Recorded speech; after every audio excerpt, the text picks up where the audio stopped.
Good to see you, Harrison. We begin with that Fox News alert. It is another busy Friday. President Trump taking out his veto pen for the first time ever. Just a few moments from now, we'll go there live. He's trying to thwart Congress's move to block the national emergency declaration on the border. Plus, new information on exactly what happened in the cockpit of that Ethiopian Airlines plane that went down. As we await new information from the black box, it is simply horrifying what we're learning about how it all played out. And if you've been eating eggs because you think they're good for you, sorry, keto fans, the yolk's on you in a dramatic new study. Get it? Hello, everyone. I'm Ed Henry, in for Dana Perino, and this is the Daily Briefing.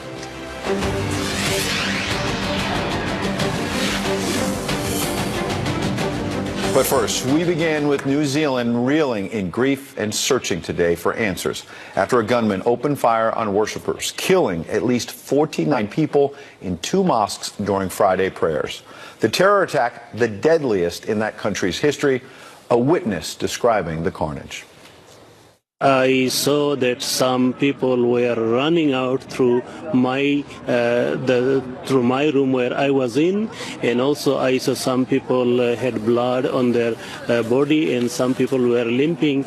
At that moment, I realized that it was really serious. Our senior foreign affairs correspondent Greg Palkot is following all this. Greg, what more do we know about the attack? Ed, we have been tracking it like, I guess, a lot of people all around the world, this terrible scene of carnage in what is usually a very peaceful corner of the world. It happened in the New Zealand city of Christchurch. The targets of the terror, 2 mosques, 1 gunman under arrest, charged with murder. 2 armed suspects are being held. Along with the 49 dead, there are at least 48 people injured, some of them in critical condition, some of them young children, we are told. The ugly shooting coming at the holiest time of the week and the busiest time for these mosques. Here is what another eyewitness had to say.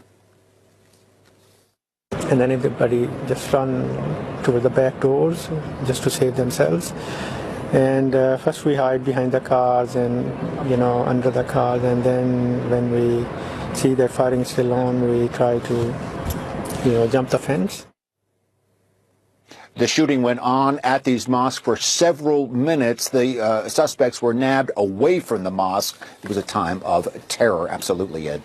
Terrifying indeed. Greg, what else do you know about his motives? Well, this was a social media mass shooting, Ed. Absolutely horrifying. The shooting was live streamed on Facebook and then run on several other platforms. We're not showing it out of respect for those who have passed, but we have seen it, and it is nothing short of a very ugly real-life video game. Also posted by the man identifying himself as a 28-year-old white nationalist, a manifesto in which he denounces immigrants and Muslims, calls them invaders. Here is what New Zealand's Prime Minister had to say. This is one of New Zealand's darkest days. Clearly, what has happened here is an extraordinary and unprecedented act of violence. By the way, President Trump was also cited in that manifesto. We understand that he is expected to speak by phone with the New Zealand Prime Minister shortly. He's already tweeted out his condolences, expressing sympathy to the people of New Zealand for what he calls this horrible massacre. Greg, thanks for staying on top of that. We will be talking to the president's ambassador to New Zealand a little later in the program. For more on this now, though, let's bring in Steve Rogers, a former member of the FBI Joint Terror Task Force here. Steve, horrific tragedy. We've been through this too many times all around the world. Let's talk first about the fear of copycats. People here in the United States, elsewhere in the world, looking at this and trying to take advantage of it. Well, Ed, when I first saw this report, that's what came to my mind. What about copycats? It's incidents like this that will trigger those on the edge that will attempt to copycat this horrific act. So saying that law enforcement worldwide, not only here in America, but worldwide, they have data banks of people that they are watching, that they're looking at, that they're surveilling. So you could be sure they're very, very closely watching and hearing the activities of these people. So what do our viewers need to do? I mean, we hear about vigilance. What does that actually mean in your everyday life? Well, I've got to tell you, Ed, when something like this happens, we've heard it over and over again. See something, say something. Hear something, say something. I have found in my years in law enforcement that it's after the incident happens, after a horrific act happens, people will scratch their heads and say, should have said something. I saw something at my neighbor's house. I heard something, saw something on the internet. So people need to be vigilant, very vigilant, and make that call. And you told me before the show that as a law enforcement officer, a lot of times it's the smallest piece of information. Someone said, it didn't really make sense, but I overheard this one thing. I didn't think it's a big deal, but it turns out to be a big deal. Well, that's right, Ed. I've experienced where people would give us a treasure chest of information, and then somebody would say, you know what, I don't think this means very much, but this is what I saw or heard. And that's the information that leads you to solving the crime. Talk about social media, because it obviously can be a very important law enforcement tool. Now you try to get a profile of the killer, in this case, what they've tweeted, what they've put on Facebook and other platforms.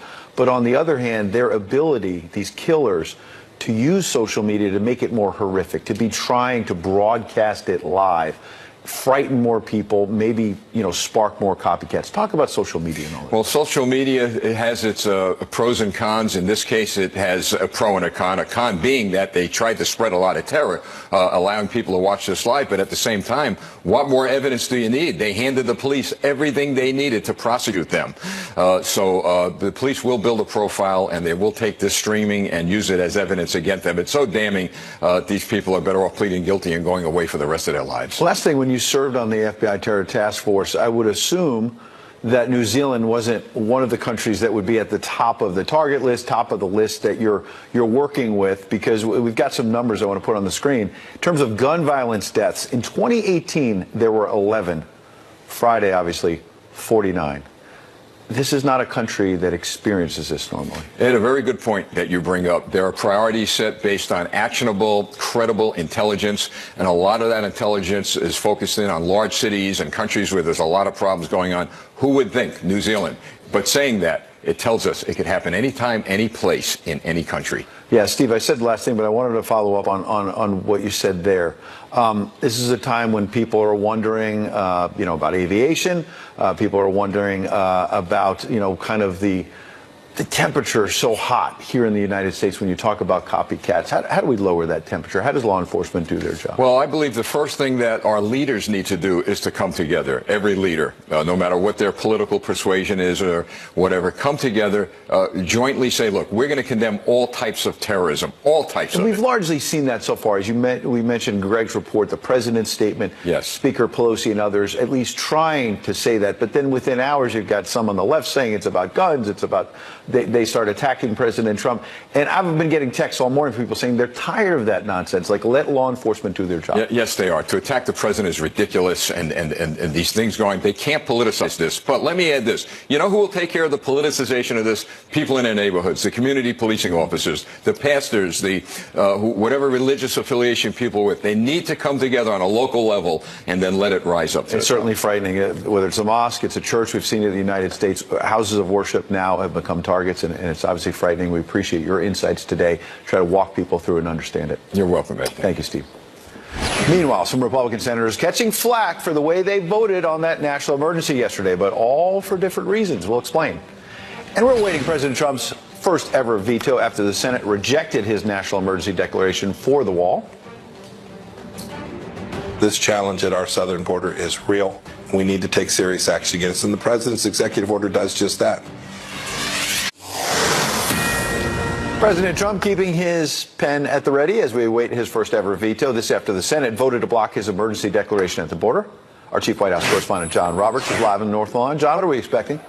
Good afternoon to you, Ed. Got to tell you, it was a pretty stinging rebuke for the president yesterday. 12 Republican senators defected and voted against him, but not over the principle of a border barrier. It's over the principle of the president using an emergency declaration to go around the congressional appropriations process. The president, though, seeming to relish his first veto of his presidency, tweeting after the vote yesterday, quote, "I look forward to vetoing the just passed Democratic-inspired resolution, which would open borders while increasing crime, drugs, and trafficking in our country." The White House insisting that the president has the absolute authority to declare a national emergency to build a border wall. 41 Republican senators on the Republican side did agree with him yesterday, voting against the bill. The president did a lot of outreach to Republican senators before the vote. Listen to what Mercedes Schlapp said earlier today. The president has spoken to many of these members and they shared their opinion. We have legal scholars, obviously our own counsel, who have looked into this from a constitutional standpoint. We are not making new law. We are not rewriting new laws. We are using the laws in the book. And this afternoon, the president praising Republican senators who stood with him, tweeting, quote, "I'd like to thank all of the great Republican senators who bravely voted for strong border security and the wall. This will help stop crime, human trafficking, and drugs from entering our country. Watch. When you get back to your state, they will love you more than ever before." The House has got a veto override vote scheduled for March the 26th. At the moment, they seem to be about 40 votes short of the two-thirds majority needed to override the president's veto. There's no plans for a similar vote in the Senate, though, so it's likely that an attempt to override is going to go nowhere. We should point out as well, Ed, that the president is going to have angel parents with him in the White House today. Those are the parents of people who have been killed by people who are in this country illegally. He wants to drive home the point that he firmly believes there is an emergency on the southern border that requires emergency action. Ed? He's digging in on that, no doubt, John. We appreciate your reporting today. Meanwhile, this Fox News alert on the crisis in Venezuela. American Airlines now suspending flights to the country because of security concerns. This coming after the pilots union told its members to refuse to go there. American had been the last major U.S. carrier flying to Venezuela. Meanwhile, high-profile companies cutting ties with a social media star after her family is dragged into the college admissions scandal. And take a look at the first battle scars of the 2020 campaign. Ouch! Giant bandage for burn. What happened? We'll tell you. Plus, Beto O'Rourke making a lot of noise as he jumps into the race for 2020. What critics are saying about his announcement video and his wife's silence.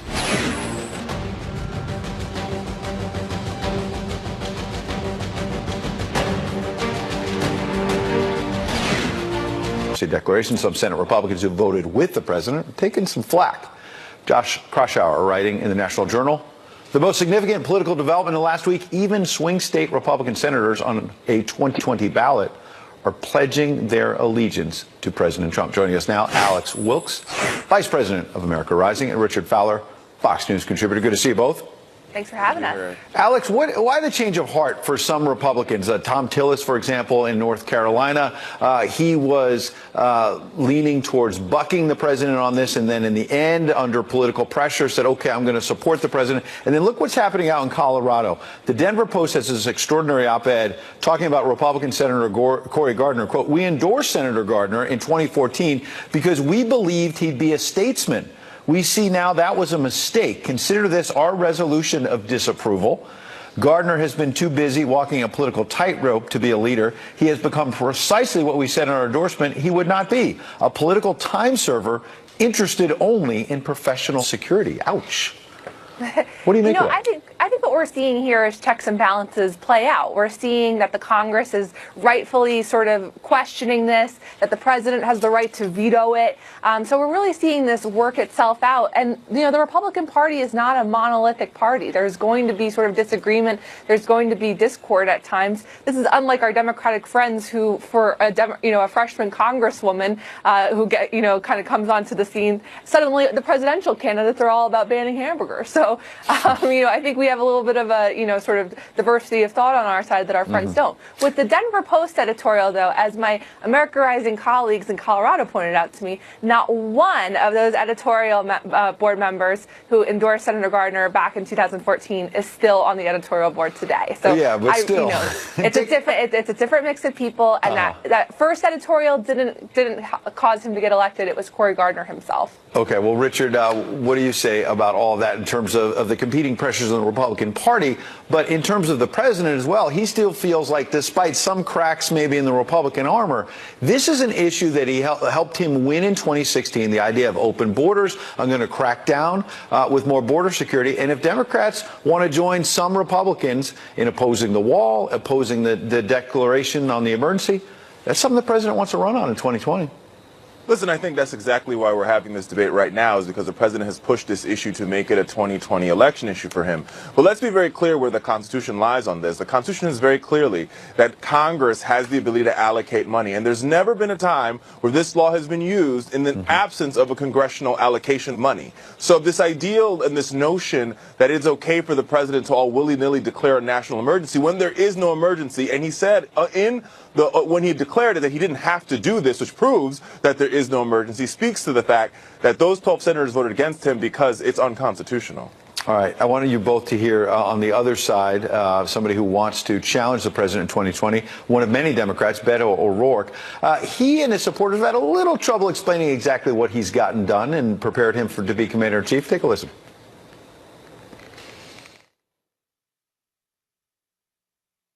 All right. We didn't get to hear that. Nancy Pelosi was asked about it. What did he accomplish when he was in the House? And she said he brought vitality. And then I was interviewing the head of the Texas Democratic Party last night, and I asked a simple question. What's his biggest accomplishment? And Alex, he struggled for 3 or 4 minutes. You can see the video on foxnews.com. Why can't they name what this man has done? You know, vitality sounds like a participation trophy for Beto O'Rourke in terms of his not so storied career in Congress. I mean, he was sort of a backbencher congressman. This is a guy who enjoys posing for Annie Leibovitz more than he does legislating or talking about actual ideas. And you know, there's some interesting sort of reporting out there today about the treatment that he's receiving in the media vis-a-vis his female Democratic challengers, and you can really start to see the identity politics at play here in the Democratic Party, because they're saying we have these great female candidates and it's Beto O'Rourke, a white male, on the cover of Vanity Fair. Well, Richard, I want you to respond to that, but I promise now, I've got the sound. I want you to react to Beto O'Rourke. Here it is.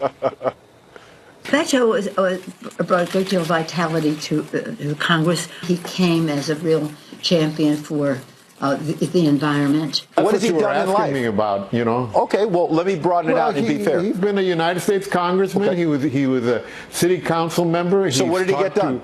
To people, he got a lot done. Lifelong El Pasoan, with Amy, raising these 3 amazing kids, small business owner, serving in local government, being in the minority party for every one of the 6 years I was in Congress, and yet delivering for the people I serve, delivering for veterans, delivering for our border community.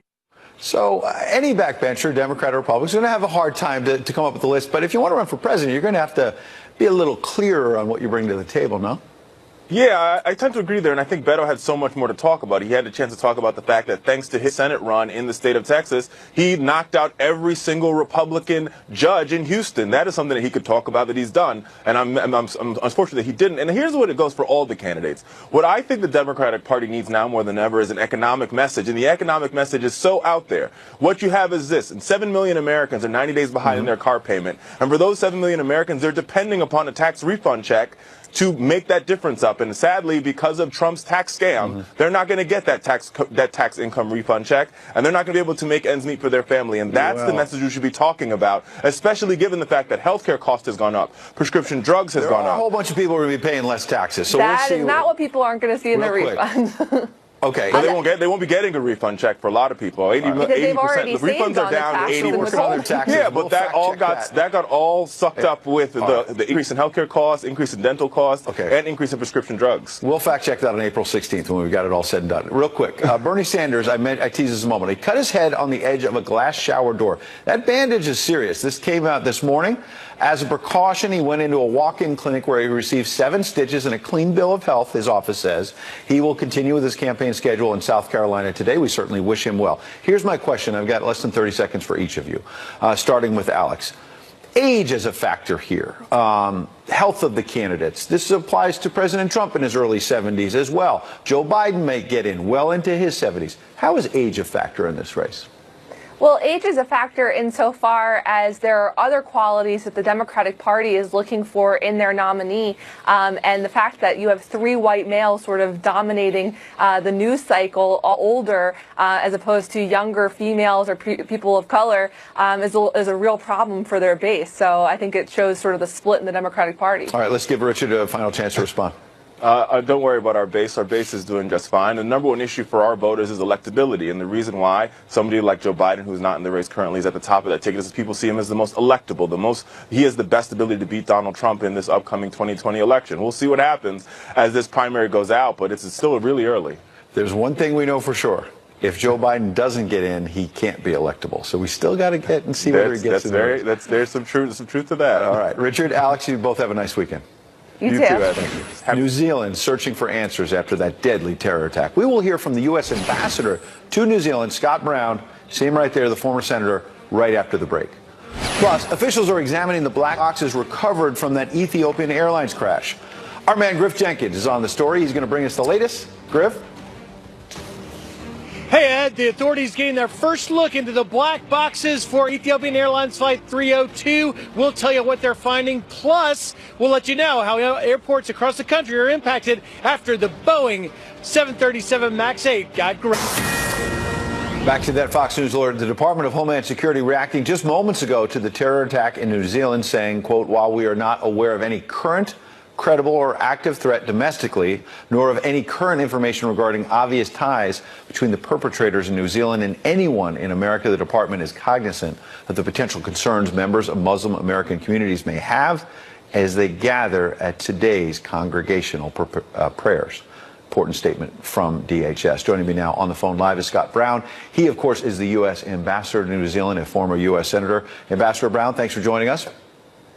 Hey, good afternoon, Ed, to you and your viewers. I'm sure it's been a very long 12, 24 hours for you. We appreciate you joining us. What kind of contact have you had either with the White House, the State Department? Give us an idea of how the U.S. government is trying to stay on top of this. Well, listen, we've had close contact with New Zealand for almost 200 years, and that hasn't changed at all. We're continuing to have that free and open flow of information and contacts, offering any and all help that the New Zealand government and officials and law enforcement would need. There's been a free and open flow of communication back and forth since the incident happened. And the mayor of Christchurch had this to say a little earlier, and I'd like you to react to it. Never could believe that something like this would ever happen in the city of Christchurch. But actually, I would never believe that this would ever happen in New Zealand. And it looks as if something, the worst, has happened, and we need to pull together and get through this situation. One thing that's striking to me, sir, is that you could hear similar comments from a mayor of an American city after an awful tragedy, one of the many we've had in recent years. You don't expect it to happen where you are, but many Americans haven't had the opportunity that you have had to be on the ground in New Zealand, very far from home. What is it like there, and how are people dealing with this? Well, I know Leanne, the mayor. She's a hard charger, really sharp and squared away, and they obviously had their setbacks with the massive earthquake and trying to rebuild from that. It's an amazing and diverse city. I spent a tremendous amount of time there because that's where our Antarctic program goes. The planes go down to Antarctica from there. So listen. I, like her, am shocked. Came out of left field, but New Zealand is a strong and resilient. Kiwi strong comes to mind, and. They'll get through it, but it's going to take a lot of time. Right now, the focus is on the victims and the family and friends of the victims, and ensuring that they get any and all information out of this, terrorist, and see if there's anything more or anything that can be garnered from, digging into his background. Absolutely. Last question on that point, Ambassador Brown. From the briefings you've gotten so far, does it seem like it's isolated to this one perpetrator who we're not naming? Is there any possibility of it being part of any sort of a terror cell? It's hard to say. It's very fluid, Ed, right now. As you know, when these things happen, the biggest concern is to make sure there's not a copycat, or the biggest concern is also make sure the areas, evidence in areas are secure, the victims are cared for, and that's where the hearts and minds of the Kiwis are right now, making sure that we can all stand together in solidarity, look terror in the face, and say, "Hey, we're going to battle back." And that's what I'm encouraged about. There's been a tremendous amount of outpouring from you and your viewers and others, and it means a lot, guys. It means a lot. Absolutely. Very inspiring message. Ambassador Brown, someone familiar with the Fox News audience, we certainly hope you, your family, and all the U.S. personnel on the ground are safe. Thank you for joining us. They are. We appreciate it, sir. Thank you. All right. Bye-bye. New court papers, meanwhile, indicating former Trump aide Rick Gates continues to help federal prosecutors with several ongoing investigations. That as we await the final report, of course, from the Mueller probe. Our chief intelligence correspondent, Catherine Herridge, is live in Washington. Good afternoon, Catherine. Thanks, Eddie. Good afternoon. The new filing confirms that the special counsel is not done with former campaign aide Rick Gates. In this joint filing, the court is told that they want more time before sentencing. It reads in part, quote, defendant Gates continues to cooperate with respect to several ongoing investigations, and accordingly, the parties do not believe it is appropriate to commence the sentencing process at this time. What's not clear from the filing is the focus of these ongoing investigations. Gates' old boss, former campaign chairman Paul Manafort, received his second and final sentence this week in D.C. for 2 conspiracy charges unrelated to Russia collusion. It's also worth noting that Gates moved from the Trump campaign to a senior position with the inaugural committee. That's because in February, a spokesman for the committee confirmed to Fox News that federal investigators in New York had issued a subpoena for records relating to donors, including foreign nationals, vendors, and post-inauguration benefits for donors. So like the Michael Cohen case, this investigation is separate from special counsel Robert Mueller's probe. And earlier this year, there's a widely reported referral from Mueller also to the Southern District of New York over potential violations of what's known as FARA, the Foreign Agents Registration Act. And the focus is believed to be Tony Podesta, a longtime Democrat and associate of Manafort, who also worked the Ukraine portfolio. Gates' legal team and the special counsel are requesting another 60 days with a filing no later than May 14th, Ed. All right, Catherine Herridge, live in Washington. Thank you for that report. You're welcome. Ethiopian investigators, meanwhile, have arrived in Paris, where experts are examining the black boxes from last Sunday's plane crash that killed 157 people. Our Griff Jenkins is following this story from Reagan National Airport in Arlington, Virginia. Griff, what are we learning from the investigation today? Well, we're learning a lot about it, Ed, and we're also getting a readout just now from the White House. President Trump speaking with Ethiopia's prime minister. He held a call where he offered his condolences and any sort of support that he may need, calling Ethiopia Airlines a strong institution. Now, those French investigators in Paris just getting into the black boxes with the flight data and voice recordings for the first time, and we're learning a lot about possible parallels between this crash and one 5 months ago on a similar plane, the Boeing 737 MAX 8, that involves the pilot calling to return to the airport almost immediately after takeoff. Now, according to the New York Times reporting today, a person who reviewed air traffic communications says minutes into the flight, the captain requested permission to return to the airport in a, quote, panicky voice, saying to air traffic controllers, brake, brake.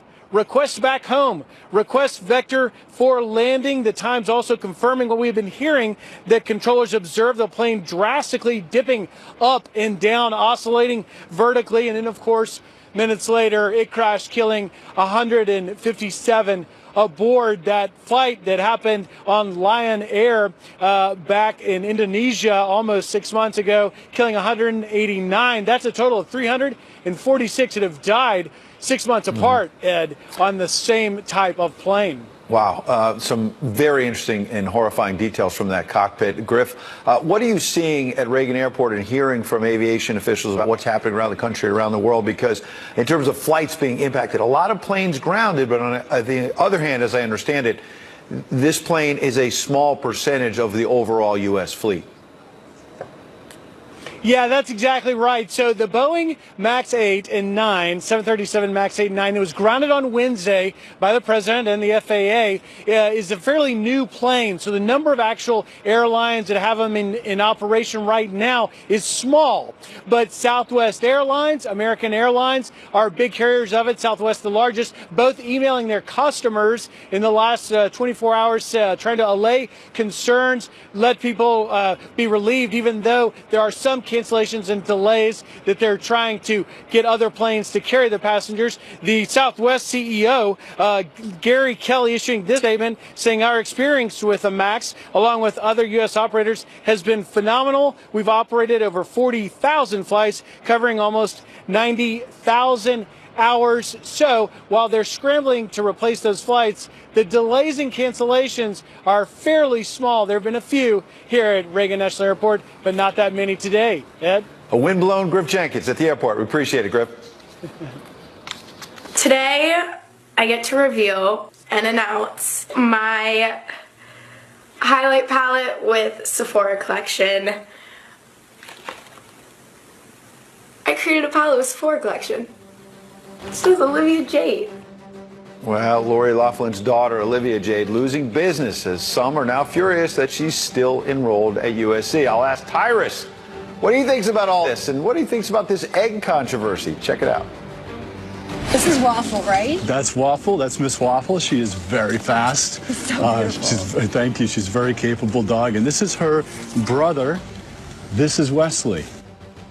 Three dogs about to make history this weekend as part of a very... Expecting the president watching the White House, where President Trump is set to make history with his first veto. That's to happen in the next hour on Fox News, and we'll bring it to you live as it happens. And we'll talk to a journalist in New Zealand who's been up through all these hours covering the deadliest shooting in that country's modern history. The details in the rest of the day's news on Shepard Smith reporting, top of the hour. All right, the Hallmark Channel firing Lori Loughlin after her involvement in the college admission scandal, and sponsors now cutting ties with one of her daughters, online influencer Olivia Jade. Jade, in an interview just last week, had this to say about her father's college experience. He didn't come from a lot, so it's cool to see that he built it all himself. Especially, he has a really crazy story in college. He built his whole entire brand, and he wasn't actually ever. I don't know if I'm supposed to say that. Sorry, Dad, but he wasn't ever enrolled in college. But he faked his way through it, and oh wow, yeah. So and then he started his whole business with tuition money that his parents thought were going to college. What? Oh boy, joining me now, Tyrus, the runs in the family, co-host of UnPC on Fox Nation. What in the world's going on? Elitists, just bulldozer parents. It's the only way you describe it. They want to protect them from everything, and they want to ensure their life is fulfilled and great at the expense of others and their kids. I mean, clearly, just by that speech, that speech is not going to get you in, Phoenix University, let alone Harvard. It apparently runs in the family. Yeah, I mean, even at one point there was a TV episode that they were, sneaking babies in the preschool. So I mean, this is just obviously an epidemic with them. We make jokes, but it's actually pretty scandalous and it is and embarrassing, I think. And there are these class action lawsuits, and as you say, it's serious that there are some kids who worked really hard. They did the essay right. They did the SAT without cheating, and they got left out. They couldn't go to school because somebody was bribing and forging tests to get their spoiled brat child in. In fact, here is one of the complaints in one of the class action lawsuits is multiple. At the time she applied, she was never informed that the process of admission was an unfair, rigged process. Rigged? Where have you heard that before? Had she known that the system at Yale University was warped and rigged by fraud, she would not have spent the money to apply to the school. She also did not receive what she paid for, a fair admissions consideration process. So that I understand. On the other hand, I've heard of a case where someone as part of one of these class action lawsuits is saying, I was denied a chance to go to Stanford, yeah, but I'm currently attending Yale.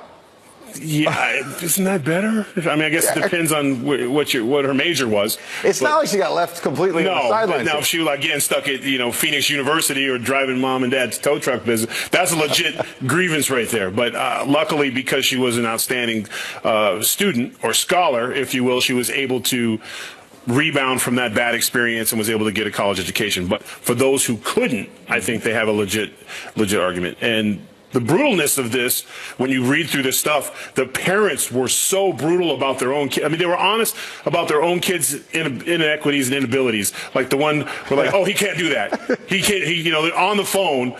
Hold on, looks at her child, goes, no, you can't do that either. Like they knew what they were dealing with and still wanted to throw them in the fire. And going to college is about the kids, not you being able to brag to other people. My kid got into USC. They've got so obsessed with getting him into the these title, the control of I'm so powerful, I'm so great, and my kids are great too. Maybe you should have had some real life experiences and not. When I say bulldoze, I mean you protected them from everything and you controlled everything, and now you have children who can't get into college and you pay for it. And that's in a sense is embarrassing and it's wrong. I mean, we're laughing about it because of the hypocrisy. I've got just a minute, but the Journal of the American Medical Association ruined my breakfast today. If you look at these bullets, they say eating 3 to 4 eggs a week week is linked with a 6% higher risk of developing cardiovascular disease and an 8% higher risk of dying from any cause. Tyrus, the food police come after you no matter what. I thought eggs were pretty good. You got the protein in the morning, and that's how you lose weight. Okay, first of all, this story cracks me up. First, 3 to 4, I have 6 to 8. Was that a pun? Yeah, it was. You know, eggs have been with us since since creation. And now you laying this on me? There's another one. They tell me that after all this time, now eggs are bad for us? Like, egg came, then the wheel. Then fire. Like, now it's bad? I think it's a little too late. What came first, the chicken or the egg? Apparently they're both bad for us, but I'm assuming something had the egg, yeah. Next study will be we're allergic to water. What are we going to do? I'm scrambling to find another pun. Bam! That's how we do it, right? Irish, you the man. You really flew the coop on that. All right. I can go all night. That was fun. I wish we could do more of that. Yes. The New York City Half Marathon will have at least 3 participants with 4 legs this weekend. That's not a pun. This is real. A relay team of 3 guide dogs will be pounding the pavement, literally, alongside Tom Panic, who is the CEO of the nonprofit Guiding Eyes for the Blind. I think the biggest obstacle is just getting it done at a faster pace, moving with the dog, and keeping our footwork together. Like everybody else. Like everybody else. But dogs are running creatures. They love to move and run. You know, a lot of times when we're walking our dogs, we're holding them back. They want to get out there and have fun. Waffle and Wesley, bro and sister, will run about 5 miles each. Gus is Panic's guide dog. We'll finish the race with him. And the good news is Gus will be the first dog to receive a medal. And Waffle and Wesley will soon go on to be full-time service dogs. Be sure to read all about it at foxnews.com/The Daily Spike. You see Spike right there, and that is pretty awesome. Meanwhile, we are awaiting a historic moment at the White House, where President Trump is about to sign his first ever veto. Children all over the world, meanwhile, walking out of school today. Why? We'll tell you next. And now, a look at some other big stories. It's our Daily 3. More than 50 women and girls suing the U.S. Olympic Committee for failing to prevent former coaches and the team doctor, Larry Nassar, from sexually abusing athletes. Nassar, of course, was sentenced to more than 175 years in prison. And kids around the world walking out of school today in a massive call for action against climate change. American students urging lawmakers to pass the Green New Deal. And for the first time in more than 7 years, California is drought-free. Some good news. The milestone comes after the second wettest February on record. We are waiting, as you see that Fox News alert on President Trump to sign his first ever veto. This after the Senate passed that resolution trying to block his national emergency declaration. Let's bring in Gabby Orr. She is White House reporter for Politico. Good to see you, Gabby. Good to see you. Thanks for having me. So this gives the president an opportunity, certainly not just Democrats, but at least 12 Senate Republicans sort of voiced their concerns, had their voice yesterday. Now a big White House event gives the president certainly a chance to vent his own anger. Absolutely. We've been told by Hogan Gidley, a deputy press secretary here at the White House, that this is both a sad day for the president, but also a historic day. He's going to issue his first presidential veto. We can expect him to make remarks to reporters during that Oval Office signing ceremony, during which I expect him to be asked, what comes next for these 12 Republicans who, as you mentioned, voted against this national emergency declaration. Is the White House going to target some of them who are up for election in 2020? That's a big question going forward today. It certainly is. And what comes next in the legislative battle? Here's how Democratic Senator Richard Blumenthal claimed things will play out. So-called emergency is a fake one, and I think my colleagues will begin to understand that, and we have a real chance of overriding that veto. It seems, to fact check that, like there's not much of a chance that they're going to override the veto. Obviously, we need to see it play out, but it's more likely this will become a major challenge in the courts. It's already being challenged in the courts. We've seen a number of lawsuits already, but you're right. When you head to Capitol Hill and you look at the dynamics at play here, it's extremely unlikely that you would find 2/3 majority in either the House or the Senate to override this presidential veto. I spoke with somebody on Capitol Hill earlier today who said that they're probably about 40 votes short in the House to get this back to the Senate. It doesn't seem realistic, and yet House Speaker Nancy Pelosi has signaled that she does intend at some point to hold a vote on this. That could come as early as March 26th. It's definitely something we're keeping an eye on. Yeah, no doubt about it. And real quick, I mentioned the president frustrated about some of these Republicans bucking the party, but the fact of the matter is that he